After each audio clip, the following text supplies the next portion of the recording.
হয়তো বাপ মায়ে খবর রাখে না। তো আমি আজকে কয়েকটা দিন ধরে দেখতেছি আমার চোখে মানে বস্তু কিনা অল্প মানে ব্যস্ত আছে যে এই যে বাপ মায়ে গাড়ি কিনা কিনা দিছে পোলাপান রে, ছোট ছোট পোলাহান হয়তো যদি গাড়ি কিনা না দেয় নয় বিষ খায় নয় ফাঁস নয় নয় কিবা না কিবা করে, স্কুলে পড়ে না। তো আমি একটা অনুরোধ করি গার্জেন গো, আরও এই ছোট ছোট বাচ্চা পোলাহান গো, বা এই যে 18 বছরের উপরে হয়েছে, তোমরা আগে একটা কাম করো, তোমাকে লাইফটাকে করো। বাপ মায়ের কষ্ট দিয়ে কোনো কাম করো না। হয়তো জীবনে আজকে এনজয় করতে চাও, গাড়ি কিনতে চাও, ঘুরতে চাও, গাড়তে চাও, কিন্তু আজকের থেকে 30 বছর পার হবো হিসেব কিন্তু ওই কথাগুলো অনুভববো যে আমি কি করছি জীবনে। হয়তো এখন গাড়ি ফুর্তি করতে চাও, লেখাপড়ার কথা ভাবতে চাও না। লেখাপড়া যে কি জিনিস আজকে আমাকে মাইনরিটি মানুষগুলো লাহা লাহা লাহা লাহা মানে তল ফেলাইতেছে। আমাকে কোরআনে যে কথা কই আসতেছি, ভালো একটা ডিসি নাই, ভালো একটা এসপি নাই, ভালো একটা এসিএস অফিসার নাই। আমরা যদি এইভাবে এই গাড়ি চালিয়ে জীবনটা শেষ করি, একটা সময় আমাকে বহুত অধপতন হোক। তো আমি অ্যাকচুয়ালি এই কথাগুলো কোন লাগে না, কারণ আমার লাইফে আমি জীবনে আমিও লেখাপড়া হয়তো করা হারি নাই, যেদিকে করছি। তো মোটামুটি একটা কিছু খাওয়ার মানে খাওয়ান যাবে আর কি মোটামুটি। তো আমি এই ছোটো ছোটো পোলাহান্ডা আমি একটাই অনুরোধ করি, তোমরা কোনো দিন এই কেটিএম বা কোনো শরীর বাসে ঘোরা বাদ দিয়ে মনোযোগ দিয়ে একবার লেখাপড়া করো। তো একটা কিংবা ভালো একটা ব্যবসা করো, ভালো একটা চাকরি বাকরি পাও, যাতে তোমার জীবনটা খুব শান্তি বা সুখে যায়। ভবিষ্যতে তুমি যাতে এটা কিবা করে এই সমাজের জন্য যদি তুমি কিবা একটা দিবার পারো, তোমার জন্য জানি সমাজটা কোনোদিন কয় না যে আজকে অমুকের সমাজে যাতে কয় যে না আমার অমুকে হয়তো কিবা দিছে, বা মানুষের উপকারে যাতে লাগে, তার জন্য তুমি কিবা একটা না কিবা ভালো লেখাপড়া করে চাকরি বাকরি পাইয়া তুমি নিজেরে একটু গর্বিত করো।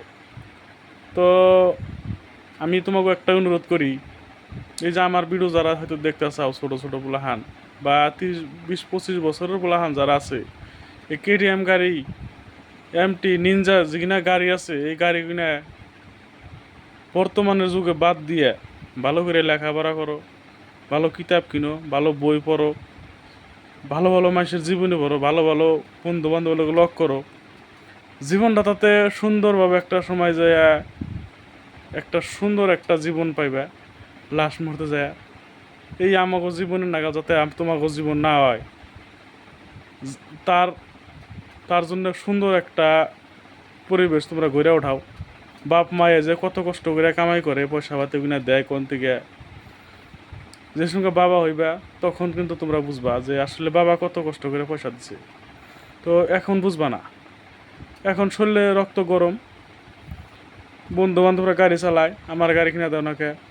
আরে বন্ধু বান্ধবরা গাড়ি চালায়, বন্ধু বান্ধবরা তো বাপে চাকরি করে, ভাইয়ে চাকরি করে, তাক কথা বাদ দেও।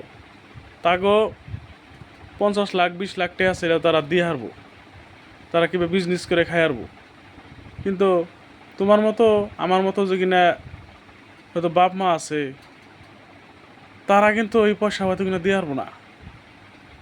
20 লাখ টাকা দিয়া তোমার যে একটা কিবা বিজনেস করে দিব, এই ক্ষমতা কিন্তু তোমার বাপের নাই। হয়তো মাটি বসুন রাখবো, নয়তো কিবা না কিবা বেচা হইলেও তোমার সেই পয়সা কিনা দিউন রাখবো। তো আমি তোমাকে একটা অনুরোধ করি আমার তরফের থেকে, তোমরা যাতে বাপ মায়ের এই ধরনের কষ্ট না দিয়ে ভালো করে লেখাপড়া করো, ভালো চাকরি বাকরি করো, আল্লাহর কাছে একটু দোয়া করো যে আল্লাহ আমরা জানি মানুষের মতো মানুষ করবার দেয়, আমি যাতে মানুষের জন্য কিবা সেবা করা হারি, আমার দ্বারা জানি মানুষের চার পয়সার ক্ষতি না হয়, হয়তো উপকার না পারলেও করে ক্ষতি করো না।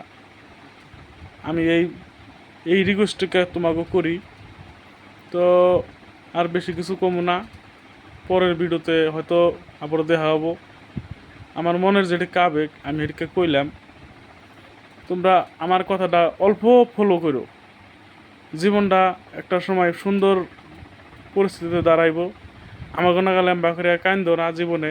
আমরা যে পরিস্থিতিতে পড়ছি, এই পরিস্থিতিটা খুব খারাপ।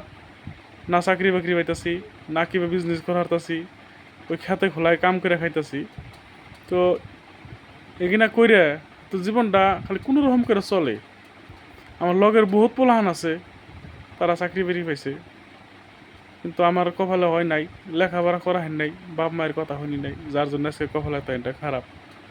আমি এটাকে অনুরোধ করি, তোমরা জীবনটা তোমরা গড়ে নাও, ভবিষ্যতের জন্য কামে রাখবো। এখানটা কইয়া আমি আমার কথা হয়তো বহুত দুঃখ পাইবার পারে, কিন্তু ভবিষ্যতের জন্য আমি কিছু কথা কয়ে গেলাম, কিন্তু আমার কথাগুলো কামে লাগবো। আমারও বহুত মাসে এমনি করে কইছে, কিন্তু আমি শুনি নাই। আজকে বুঝতে আছি, আজকে এই কথাগুলো অনুভব করি আর চোখে মানে পানি আহে। তো এটাকে কই আমি শেষ দিচ্ছি আজকে। ধন্যবাদ। আমার কথা কিছু ফলো করো।